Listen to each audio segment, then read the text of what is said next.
Good evening, good evening, good evening, everybody. We are back for the Man Up Men's Empowerment Seminar hosted by Adimu Men of Excellence Incorporated. Tonight, we are wrapping up our Men's Empowerment series with a very important conversation that we hope will truly be a source of education and edification for all who are tuning in. We definitely appreciate each and every one of you, those of you who have joined us over these past few Tuesdays during the month of June. We have designated this as Men's Empowerment Month for DEMU. And so we've been doing all we can to help to educate, to encourage, to inspire men to be all that they were created to be. And so we've had some insightful and informative conversations over these past few weeks, starting with manhood and talking about mental health and relationships. And last week we talked about fatherhood. And tonight we are rounding out our conversation with a discussion on legacy and leadership.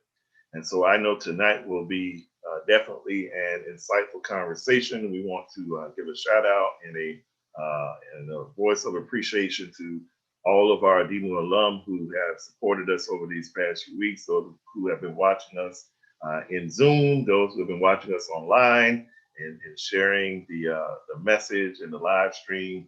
And so we want to encourage those of you who are watching on Facebook or on YouTube, please go ahead and hit that share button and share this live stream on your page, because we want to do all we can to educate and equip all as many men as possible with the knowledge and the tools and the skills they need to reach their full potential. And so please, if you can, if you're watching on Facebook, please hit the share button. If you're watching on YouTube, please hit the share button. Now, tonight, joining us, we have two outstanding young men who are well equipped to talk with us and join this conversation about legacy and leadership because of their experiences, their role, and what they do in our community. And so tonight, we are happy to have these two gentlemen. And what we're going to do tonight after we have our conversation with these two young men, or as we have our conversation and discussion with them. If you have any questions throughout the night, feel free. If you're watching on Zoom, of course, you know to put the question that you may have in the chat on Zoom, or if you're watching on Facebook or YouTube, of course, you can leave your comments in the comment section, your questions in the comment section. And as much as we can, we'll try to get those questions posed to our panelists for tonight. So tonight for our panel, we want to welcome Mr. Brian Oliver. Brian Oliver joined us in our relationship conversation. He is the, I guess you can say, are you the co-owner, the president, the CEO? Because I want to get your partner mad with you, Brian, because you have to live with that person. Go ahead and unmute yourself, Brian. Yeah, I can't afford to have that happen. But yes, technically I am the CEO of KWA Group Branding, promotional products company here in West Palm Beach, Florida. All right, we appreciate Brian for joining us tonight. Brian has been a friend of DEMU since the beginning. Very beginning. We definitely appreciate the partnership and the friendship that we have developed over the years and helping to inspire young men to be all that they have been created to be. So welcome once again, Brian. We appreciate you joining us tonight.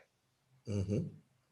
And we have somebody that's new to the panel, but not new to the series, Mr. Ralph Kaliman. And Ralph, I want to make sure I pronounce that last name right. Is that correct? How do you pronounce your last name? It's Kaliman. Kaliman. Okay. Yeah. I want to make sure I get that right because don't want to mispronounce your last name. Ralph is one of our panelists tonight. He is a speaker and a consultant that specializes in personal finance and small business finance. He provides expertise in such areas as credit, financial management, planning, and business formation. He has over 20 years of experience in the financial services field.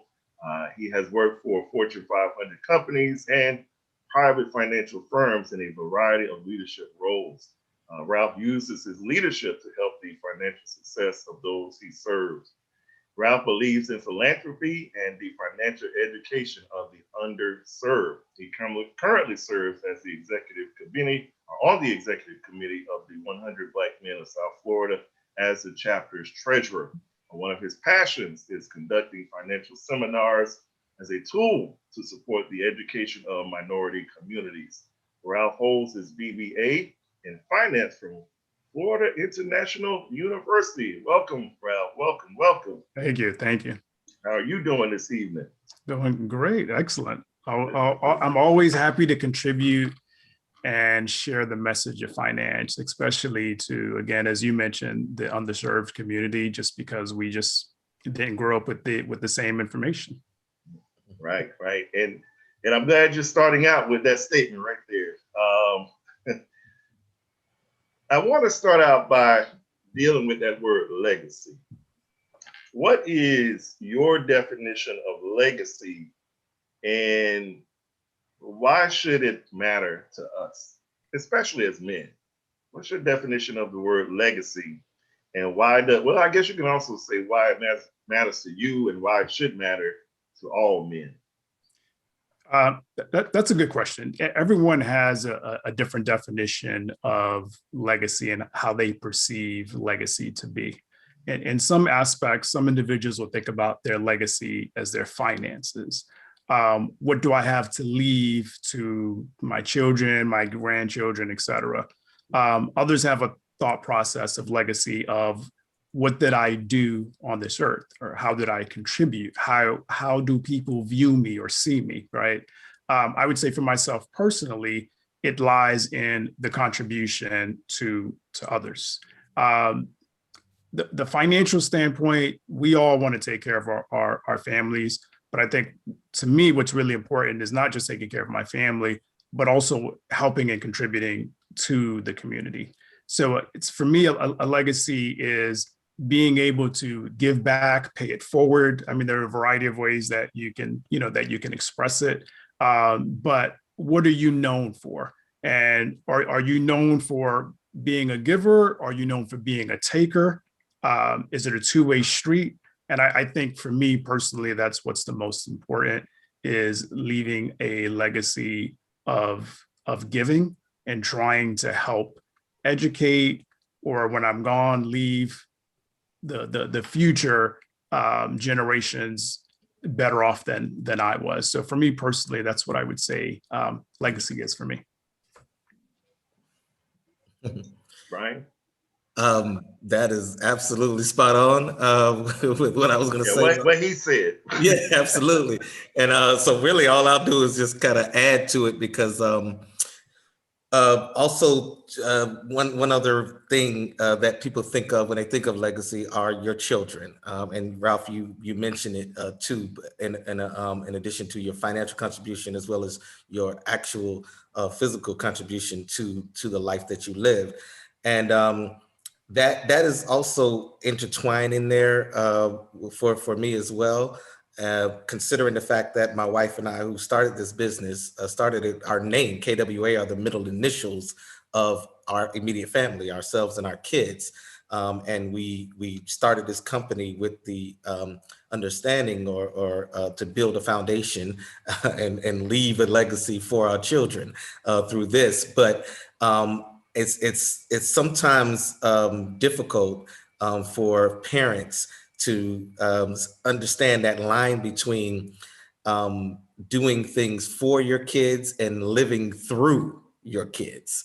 And what I mean by that is you absolutely want any parent, any good parent wants your kids or want your children to do more than you did. You want them to be an even better version of you. You want them to be you 2.0, right? That is kind of what is always one of the things, in addition to being decent, kind, God-fearing, loving people, of course, but you want them to be a better version of you. But what sometimes is easy for parents to get into is to start living through your kids and not leaving your legacy of what you contributed to this world, to our communities in there, and just kind of pushing it or pouring it all through your kids and kind of living vicariously even through them.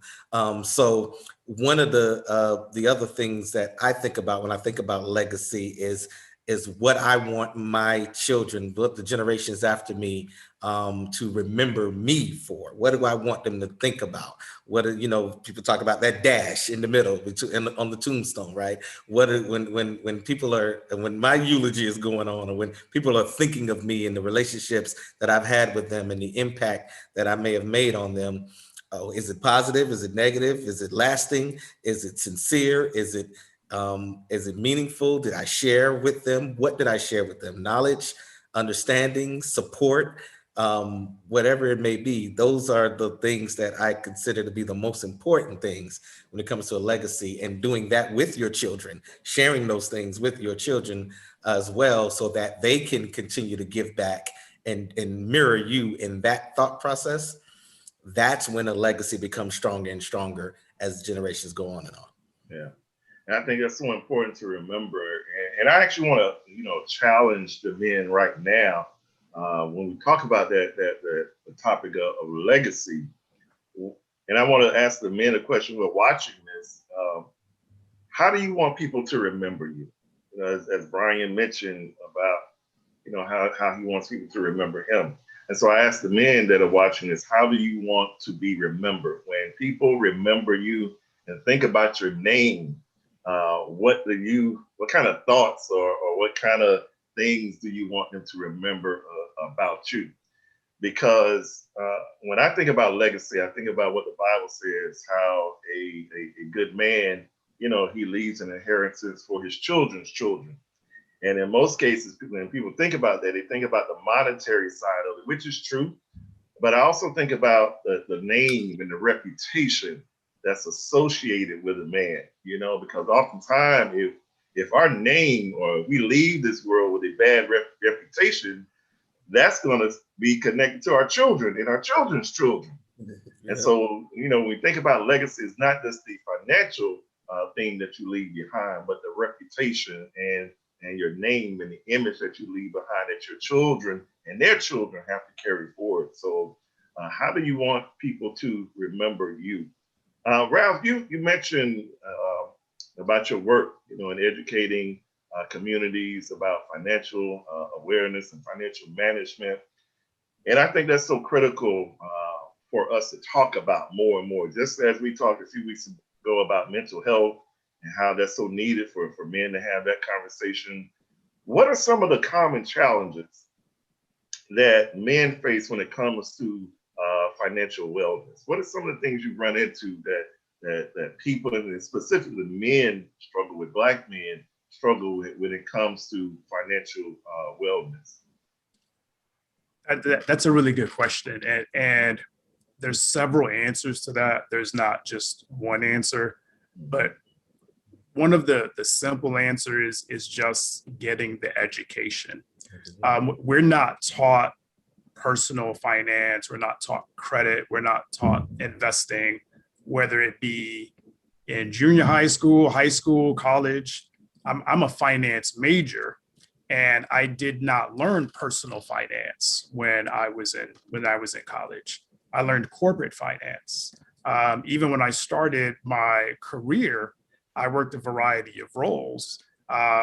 And still then, and even in those roles, there's no education about personal finance. So one of the first things is seeking that information out. I think us as men, we tend to feel that we don't need help in a variety of areas. And finances is one of those areas, right? You don't want someone telling you what to do with your money. You don't want to feel that, well, you don't know what you're doing, or feel vulnerable, right? So part of it is vulnerability, right? And us as men, generally, we don't want to show any weakness. Yeah. Because weakness, we don't want someone taking advantage of us if we show weakness. So sometimes us having a lack of knowledge, we interpret that as weakness. But I feel there's strength in learning. Honestly, reading, whether it be online, because now everything's available, right, at your fingertips. Not taking advice from your friend or your family that said, look, I just made a big come up, so you need to come up on this, what I came up on. That's not financial education. So the other part to it, and I would say this was me as well, my whole life, I've been pretty responsible. Again, as I mentioned, I was a finance major. I worked at a bank while I was in college, but I still spent more money than I should have. I've never been in debt, but I could be farther along in my wealth right now if I would have started earlier, right? So as a single male, we want to look good for women, honestly speaking, right? So we want to drive a nice car. So some of the issues for us, I would say, as young men, is having the things that are attractive to the opposite sex. It kind of starts there, and then we tend to perpetuate it. I think to overcome it, the need is to get educated. getting self-educated, going to your credit union, your bank, wherever your finances are, asking to speak to a financial advisor there and learning. And the more we learn, the more we grow. And that's with every aspect. We will learn about, we want to go on vacation somewhere, we will look it up, we'll learn about it. We'll learn about where we're going. We'll price check hotels, airlines, we'll learn about it. We want to buy a car, we want to know how fast the car goes. There are a variety of things that we will learn, but for some reason, when it comes to finances, that's one area that we don't look to seek to get the help. And I think part of that problem is just the vulnerability and not wanting to admit that, hey, I don't know about this, and can you please help me? So that's what I would say is not seeking the information is one of the biggest issues with us as men. Ralph, you make me think about how one of the complaints we often hear about men is that when we're lost, we don't like to look at the map. Yeah. That ego and that pride gets in the way, or we'll try to put a bicycle together by looking at the picture on the box and not looking at the instructions because it's too much. And I think that's something that we as men have to understand. It's okay to ask for help. If you don't understand how to set up a budget and manage your finance, you don't understand certain things about credit, don't be afraid to ask for help, but make sure you ask the right people. Make sure you ask the right people. Agree. And that's why I said, look, don't ask your cousin or your best friend. You want to go to that financial professional, and you can go to multiple financial professionals. The other obstacle too is we tend to think it costs a lot of money.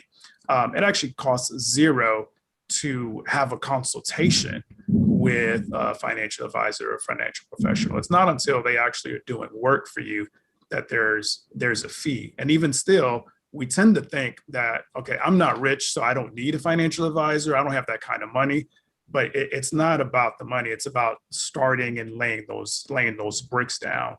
You'd be very surprised at how affordable it is for the average everyday person, whether you're working full-time, making a lot of money, working part-time, to be able to get that advice. And again, most of the advice and information that you'll get, it will be free information. There's no fee until you actually start using the services. And even at that point, you'll know what that fee is ahead of time. It's not like you're writing a check of here's $1,000, here's your fee. There's a variety of ways that financial advisors are paid, but they share that information with you up front. And if you're not comfortable with speaking with someone, again, there are a bunch of free resources online to start reading and to start learning. Well, how do you begin to find a financial advisor anyway? I mean, just Google it. Again, everything's at our fingertips, right? We nowadays walk around with a computer in our pocket, right? 20 years ago, you didn't have a computer in your pocket. Today, you have a computer in your pocket.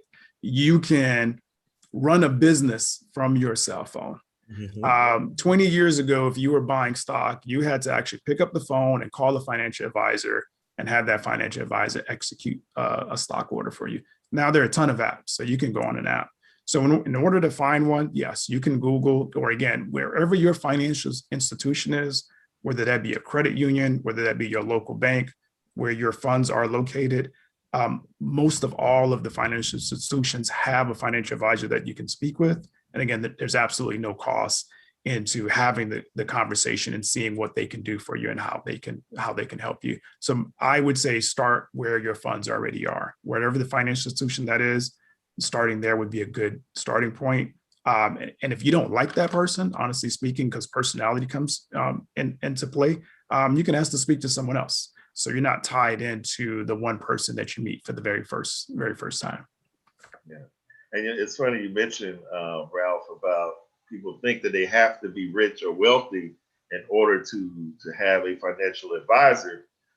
But it's interesting that maybe the reason why you're not rich or wealthy is because you don't have a financial advisor. You can kind of flip that thing around.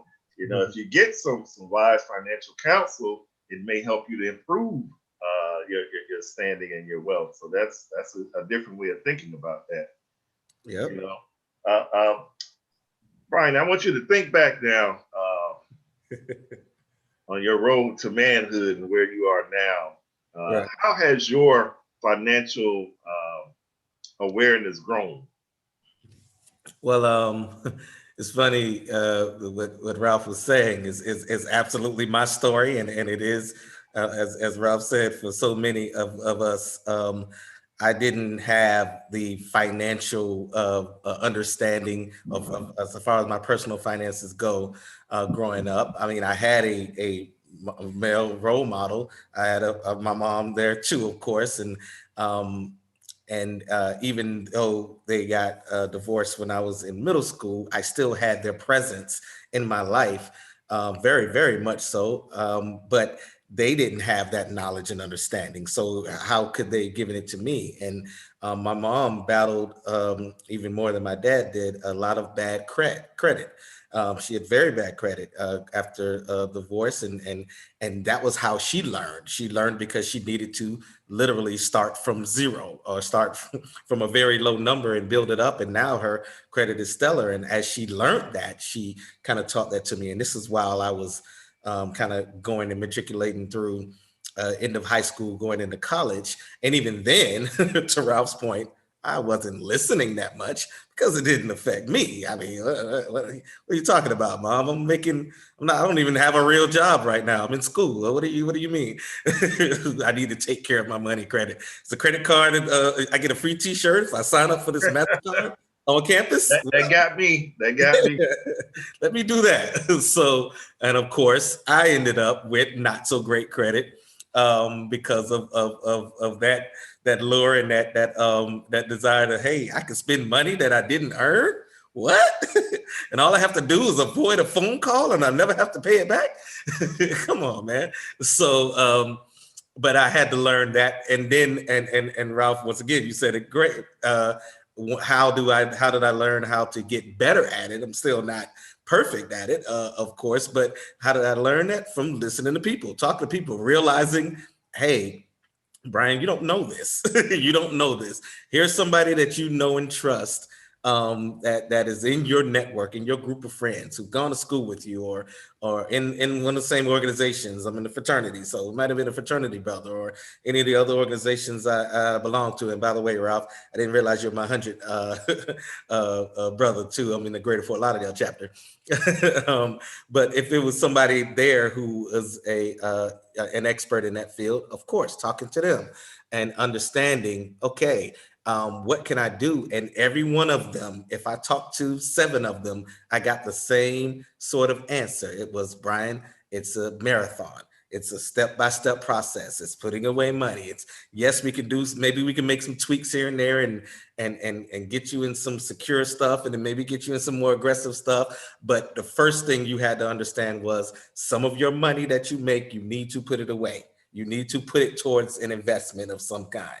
That's number one. When it came, and then of course, working on the credit was a whole different consultation and understanding how that part works. What do banks look for? What do creditors look for? What do they want to see from you other than just paying on time? You know, your debt to credit ratio. How does that work? But and as a business owner, I'm tying this up to say, as a business owner, that's a even different ball game than your personal finances. So my wife and I, and I give that more to my wife because once again, I know where my talents lie and I know where other people around me talents lie. And she has a finance background and she is an operations guru as far as I'm concerned.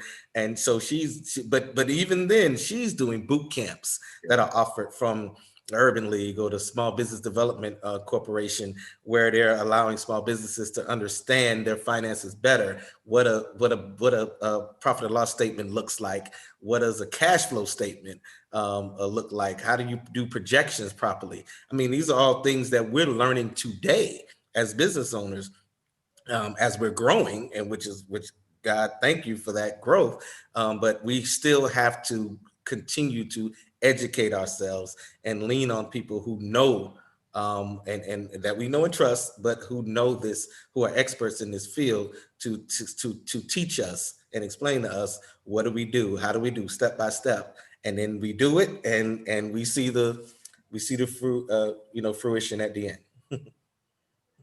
And I think it's important to, as I listen to you both, I'm picking up some, it's more than one way to reach the goal.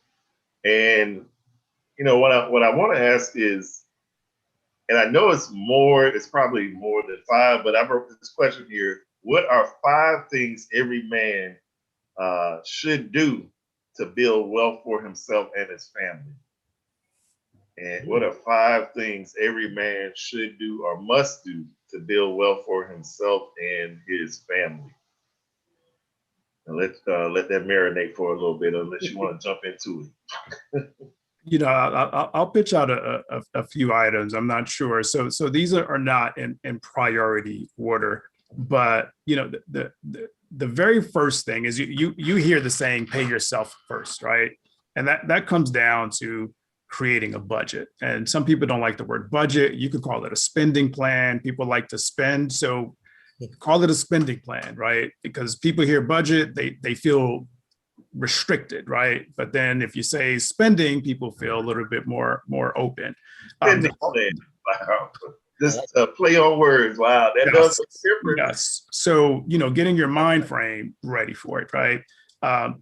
The government pre-collects tax from us in advance because they kind of already know we might not have the money at the end of the year to pay them.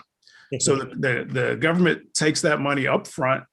The tax refund is not free money from the government, which some people think. That's money that's being paid back to you because you overpaid, or you paid more than you needed to. So if the government is collecting their taxes up front, we should be paying ourselves up front. So what paying yourself up front really means is when we think about creating a budget or a plan, we tend to start with housing.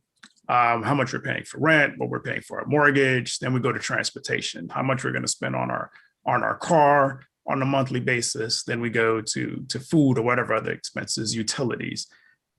That should start with us first. How much do I want to keep for myself?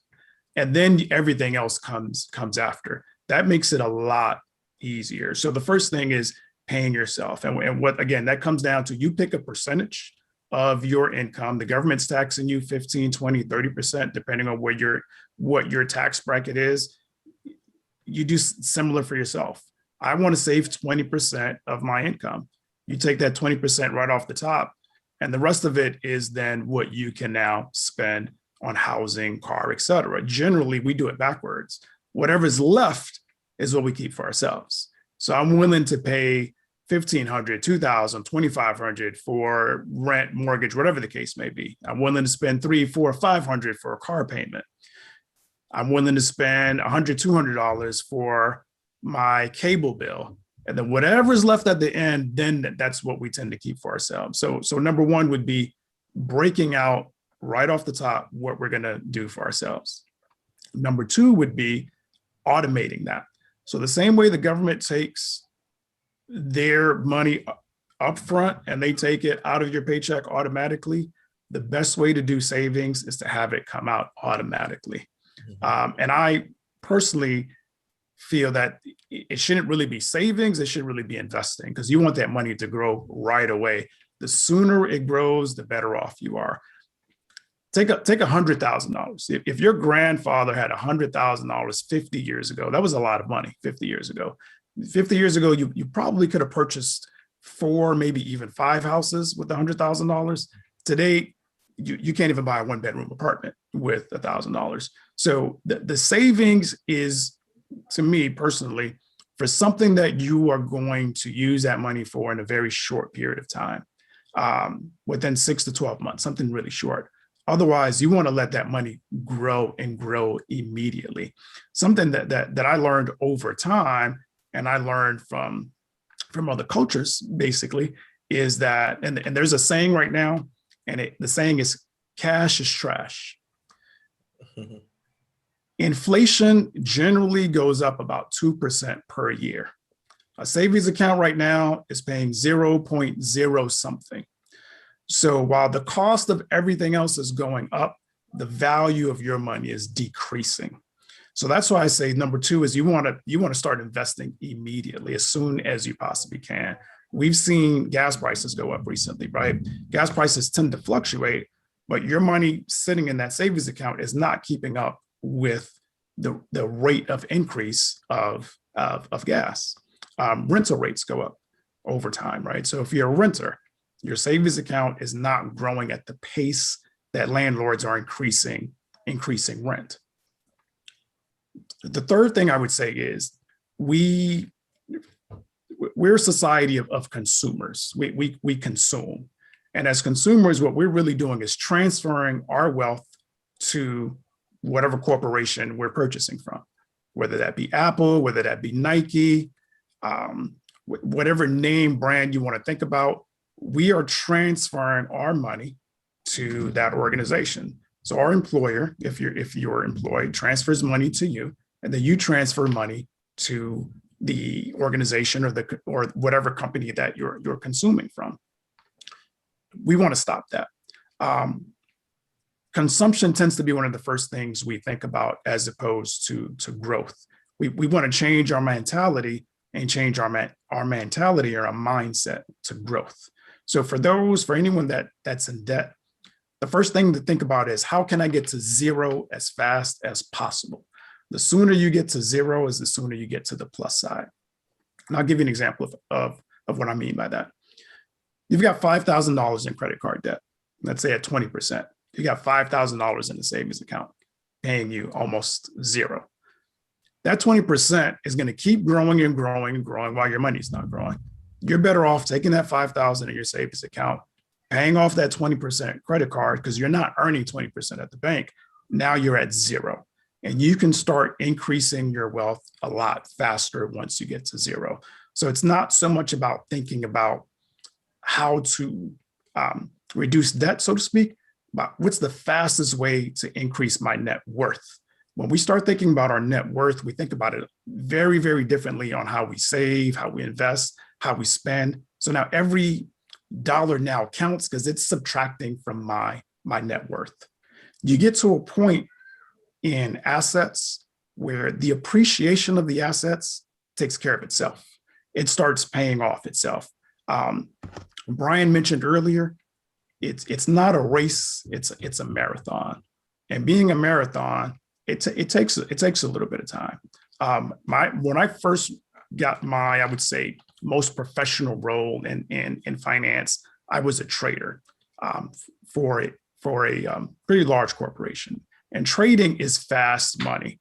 You're basically in and out of stocks and you're trading, you're in and out.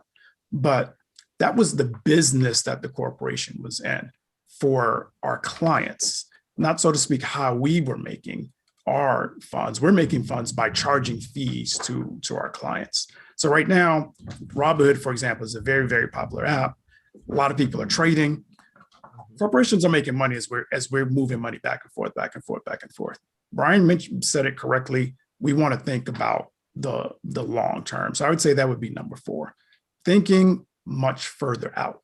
What do I want my financial position to be 10 years from now, 15 years from now? And you start that today. You're not going to wake up and be a millionaire tomorrow. That's not going to happen. If that's the expectation, you've already lost because you're going to feel defeated a month later when you look at your account and you're like, I'm not a millionaire. Having a longer term goal, whatever that dollar amount is, and figuring out how can I get to that dollar amount starting today. And 5th, I would say use a financial advisor to get you there because it's going to be very difficult for you to do it by yourself. So for those that are not health professionals, for example, if you're sick, you're feeling some real type of ailment, you don't try to just, I'm going to figure it out by myself. When you're really, really sick, you go to a doctor. You don't try to perform surgery on yourself. And in essence, when we have no idea about money and we're trying to make something out of what we have, we're trying to perform surgery on our money. The same way a doctor would perform surgery, we don't have the skills for it. And if you don't have the skills for it, you want to get the knowledge and education for it. So there's no priority order there, but I would say those are my top 5. You want to add anything? It's like ditto. Ditto. That was awesome, Ralph. That was awesome. Yeah. And it's funny, Ralph, that I was wondering, like, I don't want to restrict them to 5, but you managed to make it. You got, like you said, there's no order or anything, but those are very powerful points I think that we all need to remember Um, Now, you talked about investments, and I know there's a lot of talk about investing now and trading and those things of that nature. Is there any advice on how one might get into that? You know, you have young people that are watching this now. They may be, dabbling in it a little bit, but is there a best way to enter into trading and any wisdom that you can share with those who are watching? Definitely. So the first thing is that trading is not investing. Trading is you're trying to time the market. You're trying to time something going up or down. Trading is very similar to gambling because you are making decisions without any real information. So it's like playing blackjack or playing poker. It's a fast game. You have no idea what the dealer is holding. When you're investing, you're actually taking your time to learn about a company. When you own stock, you own a piece of that business, is what stock ownership is. Now, what happens is we do have the ability to move it in and out pretty quickly, as opposed to real estate. A real estate investment, you can't just buy and sell real estate every 5 or 10 minutes. That doesn't exist. When buying real estate, let's just say you're going to buy real estate and you're going to rent that property. If you've got a mortgage of $2,000 a month on that property, you're not going to say, let me go rent it at $1,500 and take a loss of $500 every month, right? You're going to do a little bit more research. And as it relates to stocks, it's the same thing. You're going to do some more research. So to start, I would say things that you're interested in, things that you are consuming on a daily basis. So I mentioned Apple, for instance. Apple is one of the fastest growing companies. As big as they are still growing. Apple right now is the leader in cell phones. So that would be a start, right? I own an Apple phone. Let me look into Apple as a company. I shop at Walmart. Let me look at Walmart as an investment. So when you buy a stock in Walmart, you own a piece of that business, albeit it's a real small piece, but you own a piece of that business. And if you anticipate Walmart, McDonald's, et cetera, is going to be around 15, 20 years from now, that would be a long-term investment. These companies also, any company that you are interested in, on their website, there's an investor relations section on that website. So if you're interested in Walmart, as an example, Walmart has an investor relations page on their website. You can see all of their earnings, let's say for the last 10 years, what their future projections are. You can see what the growth is. So you can go directly to that company and pull up some information. And now you're investing for the long term, right? So the mindset is to think like a corporation and not a consumer. Consumers in and out, right? Like fashion. There's a hot sneaker right now. 6 months from now, there's a new hot sneaker. I want that new hot sneaker. Trading stocks is the same way. It's being a consumer. I'm going to continue with the Walmart example. If Walmart's looking at opening up new stores, they're not thinking, I'm going to open up this new store for 6 months or 12 months. They're opening this location for the next 50 years, right? So they're investing in that location. And so I think the apps right now that are available are a good starting point. I think it's getting people interested. There's been a record number of new accounts that have been opened and a record number by individuals 25 and under. So I think that's great to getting a start, but the longer term and it is really what investing is. But like the trading, it's more so gambling. It's not investing. I think that's a good point you mentioned to be able to differentiate the two. The difference between investing and trading. Brian, did you have something you want to add? I was going to add that I've seen a lot of people and talked to a lot of people who have done what Ralph just talked about. Just started to dabble into the Robinhoods and the Acorns and the TD Ameritrade kind of accounts, starting off with maybe some small amount of money, $100, maybe $200 if you can swing it. But they always have done or kind of educated or given advice to do also what Ralph said, which was to kind of start with some companies that some companies that are growing, and getting into it that way. When it comes to the trading side of things, which I know was your original question. So, but I've definitely seen them, and they've had the time to dedicate to it and the commitment to dedicate to it. And I know a couple of people who started off having full-time jobs, and now they don't work anymore. They're doing that full-time now. So it's to the point where they've done it. But however, to once again to Ralph's point, it was a learning curve, and it was something that was building blocks over time. They learned, they had some successes, they obviously had a lot more failures that they learned from, and understood how to work it and how to do it, and then keep it going and keep pursuing it from there. So it wasn't a dabble here and there as to what made them successful when it came to the trading. It was a constant, consistent, daily kind of well grind, if you would, to turn that gambling habit rather into a legal success. Because once, just like Mr. Kevin said, Ralph, I love the way you explain how trading is, because of the difference between trading and investment, because that's exactly how I look at it. So I have seen it happen. I have seen it be done and been successful. And we have a Robinhood account and an Acorn account for our kids, and we're getting them. And we did the same thing, starting them with the companies that my daughter loves makeup and eyeliner and stuff. So we started looking at those type of companies. My son is into the gaming side of things, and so we kind of started looking for those type of companies. So so that they can have that familiarity and then also be able to follow it more closely. But it is still something where it has to be looked at every day. But we had to learn it from an expert. We got advice. We took advice from somebody who is in that field, somebody like a Ralph, and kind of took it from there.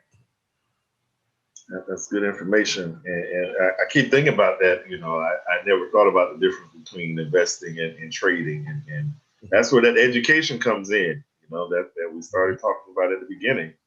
I want to segue now into talking about another way that men can leave a legacy, at least a financial legacy for their children, and that's through entrepreneurship.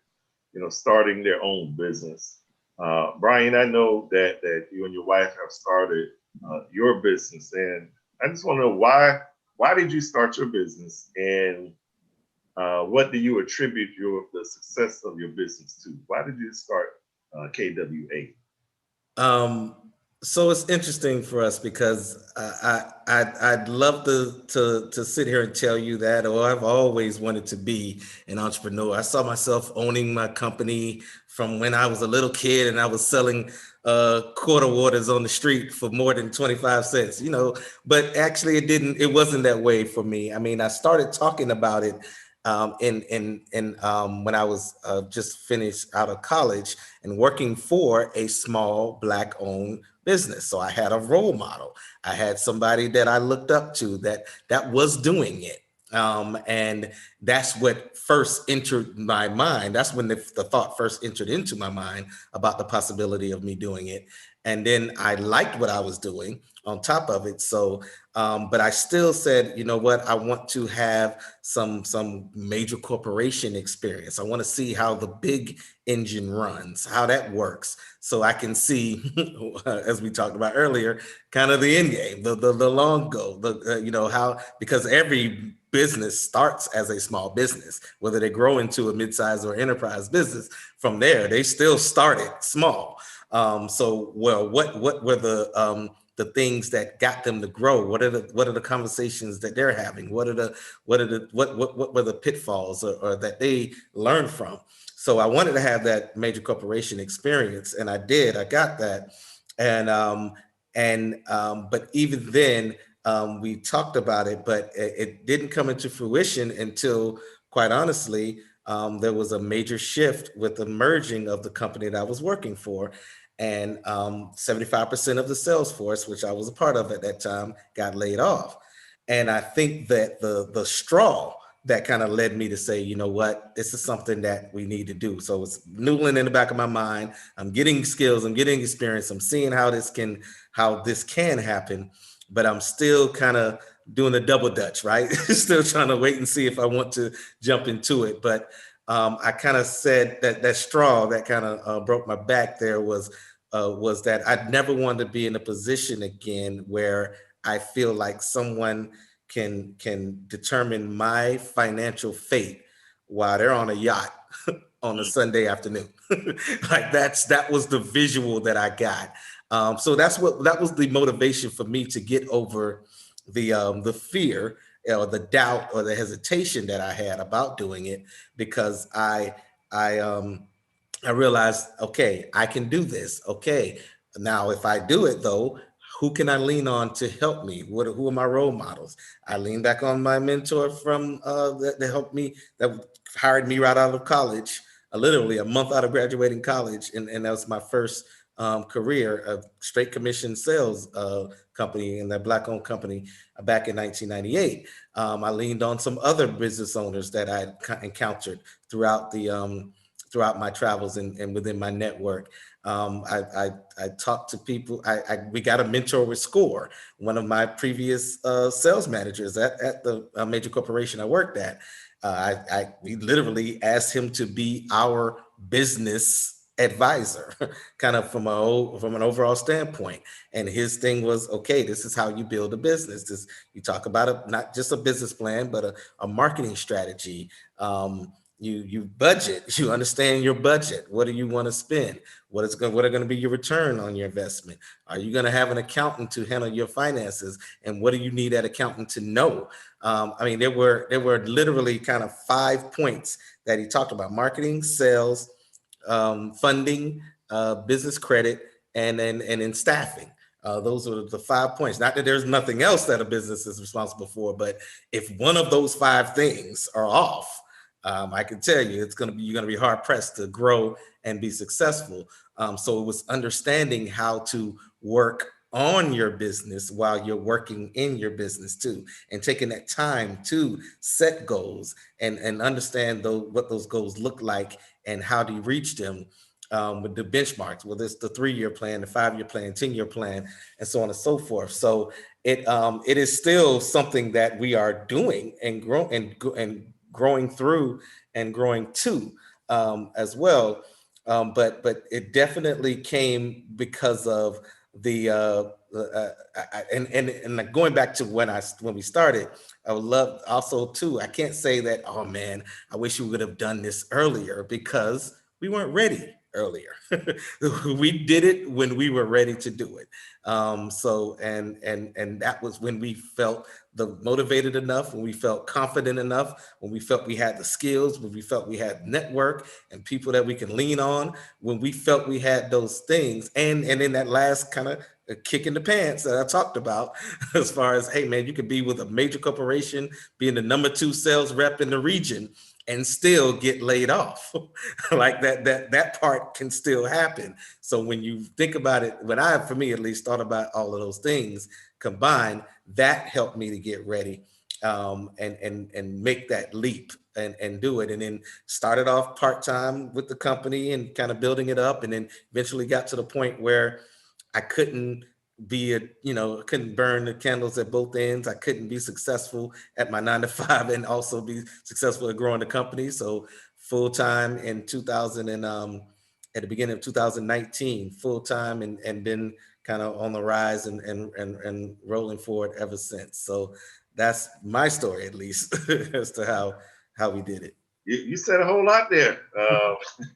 So, and I hope people were able to grab some of those things, because a lot of times when people are thinking about starting, I got this great idea or this great product, something I love to do, so I'm just going to start it. And then they jump out there and don't know how to swim. Mm-hmm. And Ralph, in working with entrepreneurs throughout the years, what are some of the common mistakes that people make when it comes to starting a business that you run into? Brian pinpointed on one of the items, which is not just working in your business, but also working on your business. Entrepreneurs, it makes sense if you're a full-time entrepreneur, the income really matters. But what will end up happening, you're kind of like on that hamster wheel where you're just on the hamster wheel, and you don't have much growth. So doing all of the other things, so working on your business and not in your business, is all the other things that have nothing to do with the actual task. So let's just say you're a landscaper, right? And so you're mowing lawns, you're doing landscape on every day, but there's still the other items that Brian mentioned, which is marketing yourself, invoices to your customers. Have you registered yourself as a business, whether it's the state of Florida, wherever you are? All the paperwork that goes into having your business, creating your business, the marketing strategy. What's the growth?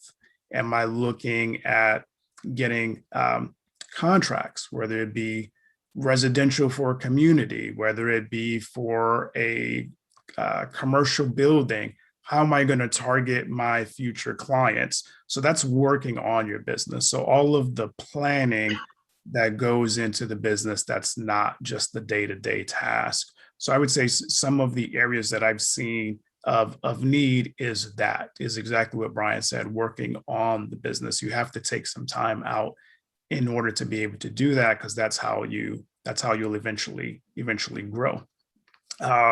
The other area is patience. Entrepreneurs tend to want to have success right away, and sometimes if that success doesn't come fast enough, entrepreneurs will give up. Patience is super, super important in setting realistic goals and realistic expectations of what your income and what your growth is going to be like. And going back to Brian's point, when you're working on your business and you're working on those items and creating projections for yourself, you can kind of keep pace of, okay, this is where I was 3 months ago. This is where I'm at. This is where I'm at now. This is where I'm projected to be in 12 months, and keeping track of that and seeing some small successes until you get to that big success. So it all takes time. And Brian said it correctly, right? Every super large business was some small business, right? I mentioned Walmart. It was one store at one point in time before it was a global corporation, but it takes time. And sometimes it takes the next generation to grow it even bigger than where you started it. So we go into generations with businesses. So it's not just I'm starting this for my current income, but it's like, what is this going to look like several years from now? And can I pass this along? So working on the business and patience. So those are the two things I think that I've seen lacking from entrepreneurs that have not been able to be successful. I know that we're definitely planning on having another webinar, seminar on entrepreneurship and helping those individuals who want to start a business, understand the steps that they need to go through, from, filing with the state and, the marketing plan, all those things that Brian mentioned. We definitely want to have. That's a whole separate webinar that we plan on having in the future.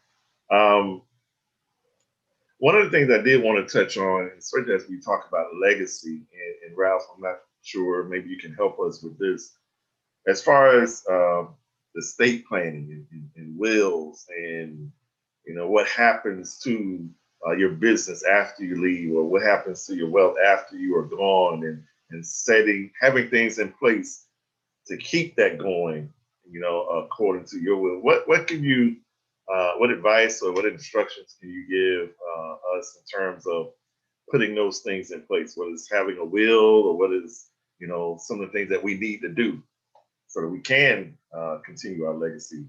I'm going to tell you that's an extremely fantastic question.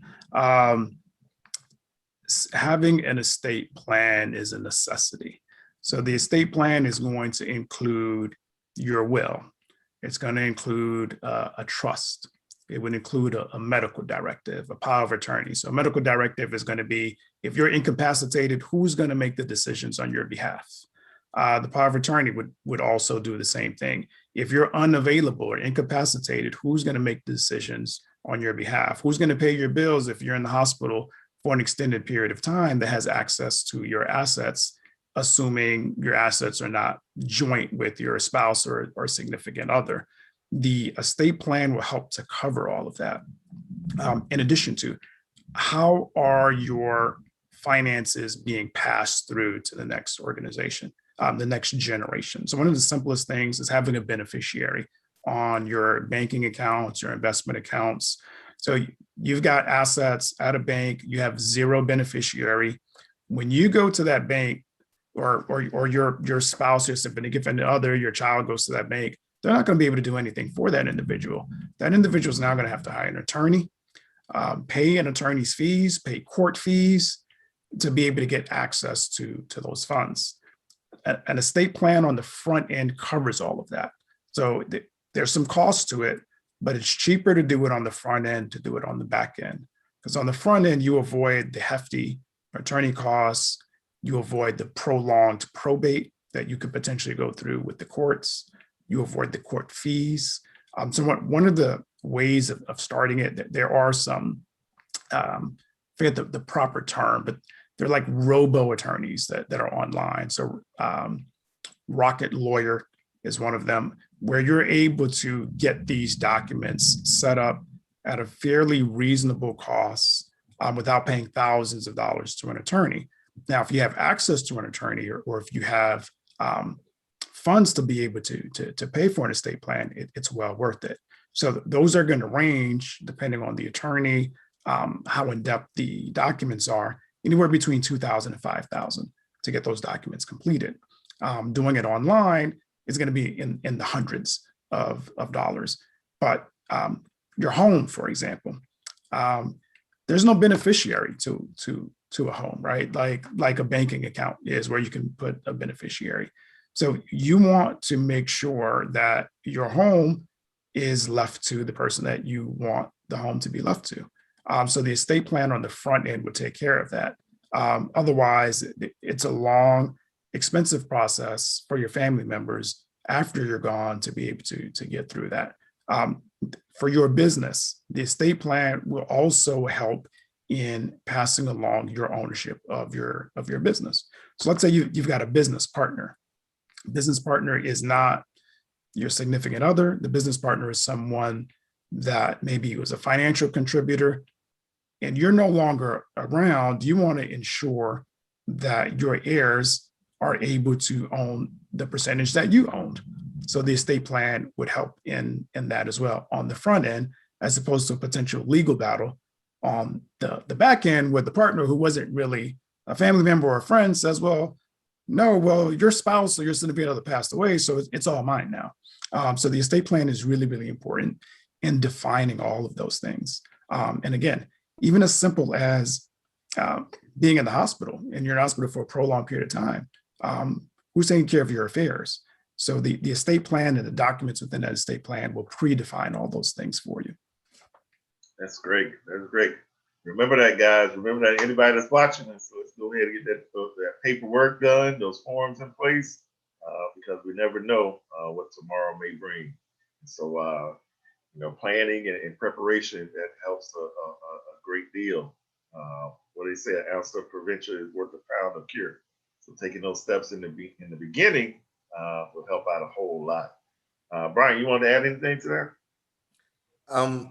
I was going to actually ask Ralph to touch on a little bit more about, especially for education purposes, the difference between or the similarities between the estate plan and actual life insurance, and how that can affect or be a part of the financial plan. I have that, so I just wanted to again defer to you to talk about that, because you can, from what I understand, you can kind of encompass them all in one company, correct? Yeah, so the life insurance policy itself does play a role in estate planning in a variety of different ways. So generally, life insurance is really meant to replace future income to your family members, right? Whether it be your children, whether it be your spouse. Because now there's a loss of income, and it's not just the loss of income immediately, but it's the loss of that future income for the next 15, 20, 25 years. So the life insurance plays a role in covering future expenses and future income of that individual that's passed. The other purpose for business owners is you may have an operating agreement, let's say with your partner, that says, in order for you to maintain your ownership when you've passed away, there's a purchase clause. So there are strategies in place using insurance that will cover the cost of that purchase of your percentage if you are no longer with the business or if you've passed away. A lot of people don't like life insurance, to be honest with you, but it plays a really, really important part in estate planning. For those with very large assets, which the estate tax has really gone up, as far as the limit has gone up. But in the past, a certain dollar amount you reach, you pass away, you leave those funds to your family members now have to pay tax on that income. Life insurance can be used as a strategy to cover whatever tax would be paid on those assets that were passed on to the next generation. So yes, life insurance would be part of your estate plan, and how you set up the beneficiary to the insurance would be part of your estate plan as well. Because you may, well, I'll tell you one thing. I'm not an attorney. You want to talk to an attorney about this, but I'm going to give you an example. You make your 10-year-old the beneficiary of your life insurance policy. Your 10-year-old has no access to those funds. Your 10-year-old cannot use those funds whatsoever. Now you can go to an attorney, set up a trust where those funds would go to the trust, and the trust will have specific direction on how to take care of your children, or who are going to be the losing my train of thought for the proper word, but who are going to take care of your children, who are going to be the guardian of your children if you and your spouse were both no longer around. So the estate plan will help to cover all of those items. And again, and that individual that is the guardian, maybe that individual that's the guardian is not the individual that's controlling the assets. Maybe another family member is controlling the assets. Maybe there's an attorney or a CPA that's controlling the assets. So the estate plan, it gets really, really in depth. And it's very, very beneficial in preventing future issues. Mm-hmm. You know, and as I listen to you guys, and we got to wrap this thing up for tonight. Some keywords that stand out: financial advisor, business advisor, estate planning advisor. There's such a thing, you know, because I think, Ralph, as you mentioned earlier, as you both mentioned, actually, that education part is so critical. Making sure that we seek out the information and ask the questions that we need so that we can create a legacy, not only for our family, but that will impact our community in the future. And so I definitely appreciate you both for the wisdom. And I know there's so much more that we could have covered and that we will cover in future webinars, but I just want to thank you guys so much. My last question to you both, if you're talking to a young man, you know, he's watching this, maybe he's a teenager in high school or a young man in college, what things can a young person do today or should do today that can create better opportunities for him tomorrow?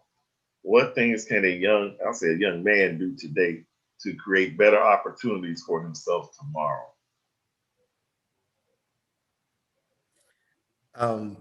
I'll take a stab at it first, Ralph. I think it kind of you kind of just wrapped it up a minute ago, Mr. Campbell, there, which was finding mentors or advisors, and several of them in key areas of where your passion, your desire, your talents, your plans, you know, wherever those things are that lie, seeking out, finding ways of people that you can talk to and who can mentor you and give you that advice and give you that understanding. And when it comes to it, to that, it's going to be one of the best things that that can help you, young man. And I know that's been one of the best things that's helped me. And when you get that knowledge, share it too. You got to give it back, pay it forward. You have to, if you receive, you have to give. So also mentor others behind you. And therefore we're all sharing this knowledge and we're all sharing this information. But I would say definitely kind of seeking out mentors, advisors who are in the fields, who have that understanding and knowledge of what you're thinking about, wanting to do, wanting to be, where you're trying to go, what you're trying to achieve. Seek out those leaders, those advisors, those mentors, and learn from them. Actually learn from them. Thank you. Ralph? I agree with Brian, but one of the other things I would add is networking, expanding your network. And growing up networking, it's like, okay, I used to go to networking events when I was 20, 21. I didn't really know what that meant. A real network are a group of individuals that are generally going to be like-minded as you, and nourishing those relationships, establishing those relationships. You'll find a mentor, as Brian's mentioned, through networking, and expanding that network. We tend to be really comfortable with, let's say, our group of friends that we grew up with, or the group of individuals that we went to college with. So that's who you know. But seeking out other individuals and other groups, you tend to learn more. The more exposure that you have, the more beneficial it is. But maintaining relationships with those individuals, over time, it benefits you and it benefits them. If you're in need of XYZ, whatever that is, you're at an advantage if you've got 30 people that you can call, as opposed to 5 people that you can call. So having a real network, not just within your current social circle, but looking to expand beyond that social circle. These don't necessarily need to be like your best friends. You're not going to be best friends with 30 people, but you are going to potentially have goals that are going to be similar and different ideas. So I would say for a young man, having a network and expanding that network outside of your current social circle. All right. Good stuff. Good stuff. Reminds me of the scripture. He that walks with wise men shall be wise, and a companion of fools will be ruined. And so it's about who we associate ourselves with. Well, Brian and Ralph, thank you so much for helping us in this conversation tonight. And hopefully it was beneficial to all those who joined us tonight. I know it was beneficial to me. I don't know if you saw me in here jotting down some notes myself, because I think it's a lifelong commitment we have to make to financial wellness and that legacy, because it's so important. And the whole goal of this series of conversations, we entitled Man Up, because it's my belief, and what we try to do through ADIMU is develop that group of men who understand the power and the potential that they have. And so our desire was to encourage men, wherever they may be, whether they are single, whether they are married, their husbands or their fathers, whatever the case may be, to just rise up and live out the power of their potential, because there's so much that we as men can do to make a difference, not only in our own families, but even in our own communities. So the whole goal and purpose of this series is really to inspire men to rise up and maximize their potential. So I thank you two gentlemen for joining us tonight. I thank our ADIMU alum for joining us over these past few weeks, and all those who've been watching on Facebook and YouTube. Thank you for your support. And we're going to say good night. Until the next time, you all take care. Good night, Brian. Good night, Ralph. Thank you. Thank you. Take care.